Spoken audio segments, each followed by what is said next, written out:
आपका स्वागत है द सुपर वॉरियर में एपिसोड 656। उस डार्क रियल्म के जीव का हमला जब जय के परिवार को लगने ही वाला होता है तभी अचानक से उनके सामने एक अदृश्य पर्दा बन जाता है। ये पर्दा उस हमले को बहुत ही आसानी से रोक लेता है। ये देखकर तो वह डार्क क्रीचर भी हैरान रह जाता है। वह उस पर्दे को देखता है तभी अचानक से ब्रह्मांड के ऊपर दो चमक पैदा होती हैं। ये इस तरह की देख रही थी मानो कि कोई बहुत ही ताकतवर जीव जाग गया हो। इन रोशनियों को देखकर उस डार्क क्रीचर को इन्हें पहचानने में ज़्यादा समय नहीं लगता है। ये दोनों ही देवाग्नि और असुराग्नि थी। ये दोनों अमर ज्वालाओं की सूची में क्रमशः दूसरे और तीसरे स्थान पर आती हैं। अमर ज्वालाएं दिव्य ज्वालाओं के बाद से शुरू होती हैं। बहरहाल ये दोनों ज्वालाएं एक साथ ऊर्जा के कणों में बदलती हैं और एक दिशा में आगे बढ़ती हैं।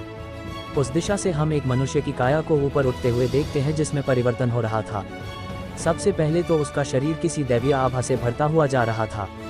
इसके बाद उसके शरीर पर एक तरह के दिव्य आर्मर और आभूषणों का निर्माण हो रहा था।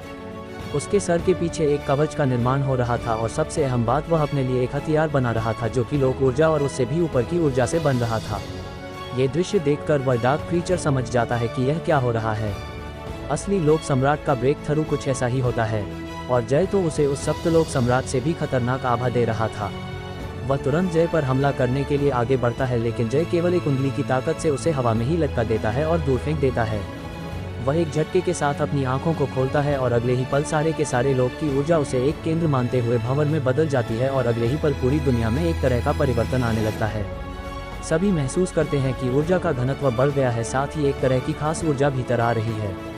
जो भी योद्धा महादेव स्तर के 9वें सितारे पर पहुंच गए थे वे अपने स्तर में ढील को महसूस करते हैं और वे पाते हैं कि वे इंपीरियल गॉड स्तर पर पहुंच सकते हैं। लोक सम्राट तो उनके पास की बात नहीं थी लेकिन इंपीरियल गॉड स्तर भी कमजोर स्तर नहीं है। वह डार्क क्रीचर उस दबाव में दूर जाकर अपने आप को संभालता है। जब वह जय की ताकत को महसूस करता है तो वह भी गंभीर हो जाता है और कुछ सोचने लगता है। तभी उसके दिमाग में एक युक्ति आती है और वह अपने पास से एक काले रंग का पुंज निकालता है। वह कहता है, जय तुम अभी तक देखे गए प्रतिभाशाली योद्धाओं में मुझे सबसे ज्यादा खतरनाक लगे और अपनी जाति के लिए मैं इस बड़े खतरे को जिंदा नहीं छोड़ सकता हूँ। आज चाहे मुझे कोई भी कुर्बानी देनी पड़े लेकिन मैं इस दुनिया को अंधेरे के राज में धकेल कर रहूंगा।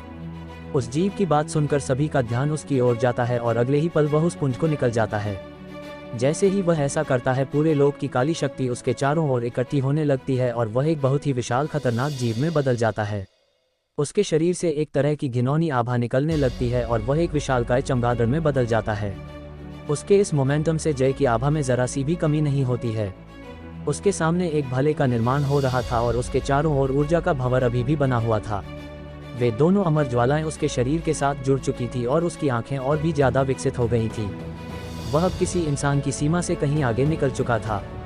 वह एक झटके के साथ ही अपनी आंखों को खोलता है और हरकत करता है।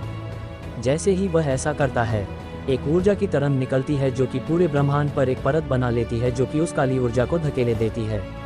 जय अपना हाथ आगे करता है और उस बन रहे भाले को पकड़ता है। जैसे ही वह उसे पकड़ता है वह एक ठोस रूप लेने लगता है और अगले ही पल एक भाला बन जाता है जो कि लोक स्तर का हथियार माना जाएगा और उसके साथ ही ताकतवर होगा। उसे हाथ में लेकर जय एक लहराहट के साथ ही बहुत ही ऊंचाई पर पहुंच जाता है। वह चमगादड़ भी जय को ठीक अपने सामने आता हुआ देखती है। वह उसकी ओर देखता है और कहता है, आज तुम और तुम्हारा ये लोक मरेगा। इतना कहने के बाद वह बिना किसी भी देरी अपने हाथ को लहराता है और जल्दी ही एक काली ऊर्जा का भंवर हवा में बन जाता है। वह भंवर संगठित होकर एक बहुत ही बड़े चाकू में बदल जाता है जो कि भौतिक रूप धारण कर लेता है। वह भी एक मजबूत लोक स्तर का हथियार था, इस वजह से जय को हल्का सा दबाव महसूस होता है।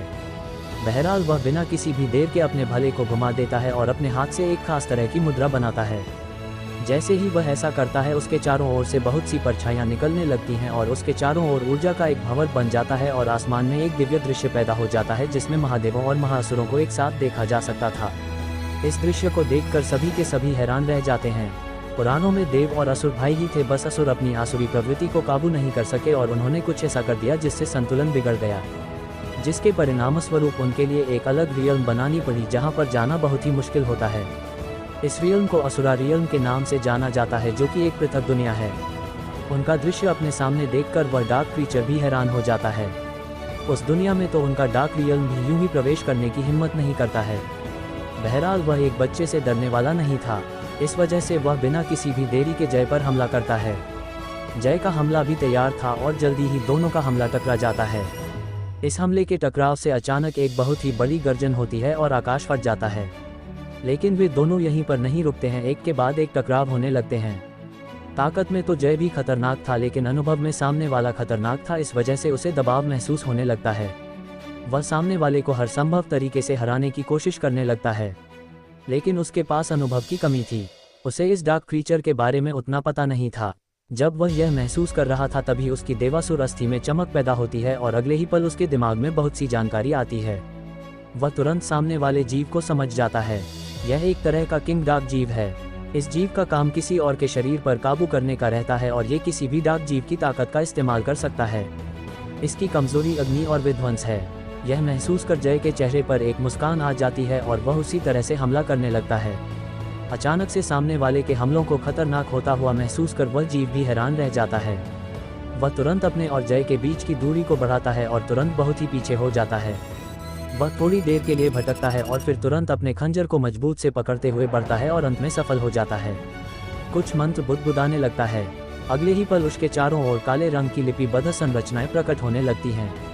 Rule of darkness, descend of Lord दिरकोरा। उसके इतना कहते ही अचानक से ब्रह्मांड अपनी चमक खो देता है और आकाश फट जाता है।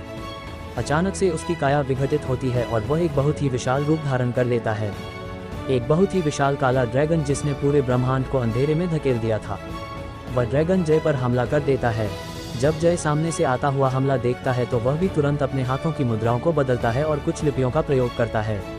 अगले ही पल उसका शरीर ब्रह्मांड में घुल जाता है और वह ब्रह्मांड की जड़ ऊर्जा को भी काबू करने लगता है। पता नहीं कहां से, लेकिन कई सारी जंजीरें आती हैं और वे सभी उस ड्रैगन को जकड़ लेती हैं। वह ड्रैगन बुरी तरह से फड़फड़ाने लगता है, लेकिन उन जंजीरों से आज़ाद नहीं हो पाता है। वह गुस्से में अपने शरीर में बहुत सी ऊर्जा को एकत्रित करता है और अगले ही पल फट जाता है। उसके फटने के बाद एक पतला सा शरीर बाहर आता है। वह गहरी सांस ले रहा था और बहुत ही बुरी तरह से घायल हो गया था। जय भी बाहर आता है और उसकी ओर देखता है। वह जीव जय को देखता है और उसे सप्तलोक सम्राट, जिसने उस वक्त उनकी पूरी कौम को ही खत्म कर दिया था, की परछाई दिखाई देती है।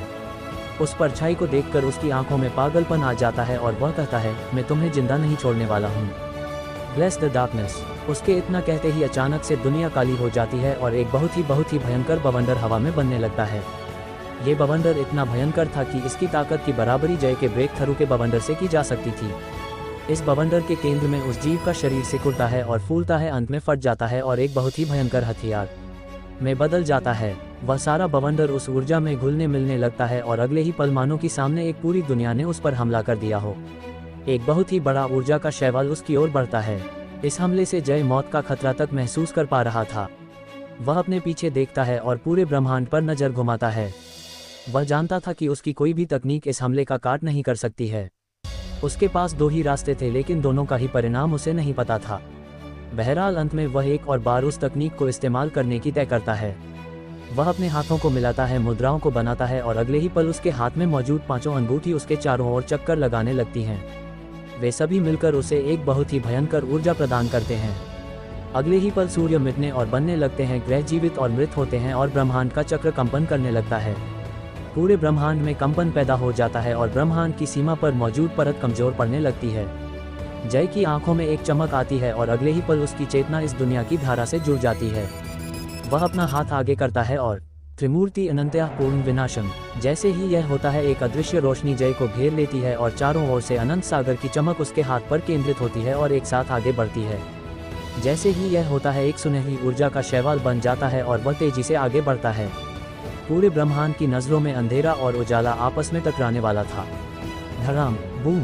20 साल बाद एक बहुत ही दिव्य योद्धा एक सेना के आगे खड़ा हुआ था और वह पूरी सेना को संबोधित कर रहा था। सेना में सबसे कमजोर भी एक महादेव स्तर का योद्धा था। वही सामने खड़ा हुआ व्यक्ति और कोई नहीं जय था। इस तरह से इस लोक को अंधेरे की दुनिया से बचा लिया जाता है।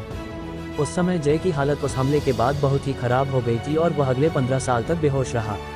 भले ही उसे ब्रह्मांड की ऊर्जा मिल रही थी, लेकिन वह फिर भी बेहोश रहा। इसी से अंदाजा लगाया जा सकता है कि वह चोट कितनी गहरी थी।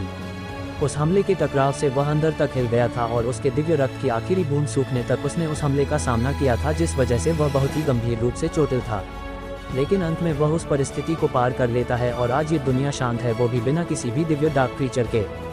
बहरहाल इसी के साथ कहानी खत्म होती है और कुछ जरूरी बातें हैं। पहली बात शाम जी की। तो सुनिए भाई साहब, मैंने कहानी खत्म कर दी है और आप जो इतना रूडली मुझसे कह रहे हैं ना कि कहानी खत्म करने की हिम्मत ना हो तो मत लिखा कीजिए। कहानी यहीं पर खत्म मानी जाती है, जो अगला होगा भी तो वह इस दुनिया की कहानी नहीं होगा और पूरी तरह से अलग होगा।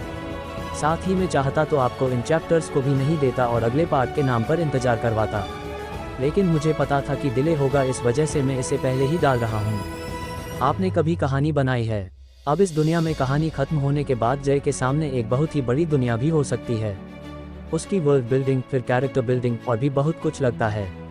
इस तरह का कोई हलवा नहीं है कहानी बनाना। आप चाहते हैं तो ये कहानी यहीं पर खत्म होती है और अंधेरे पर उजाले की जीत के बाद उजाला पूरी दुनिया को अंधेरे से आज़ाद कराने के लिए आगे द सुपर वॉरियर का सीजन 1 का 2 यहीं पर एंड होता है। सीजन 2 जब आए तो यूट्यूब चैनल पर अपडेट मिल जाएगा। ओके, आई होप दोस्तों की स्टोरी अच्छी लगी और ऐसी और स्टोरी सुनने के लिए सब्सक्राइब कर योर ट्यूब चैनल लिसनर को।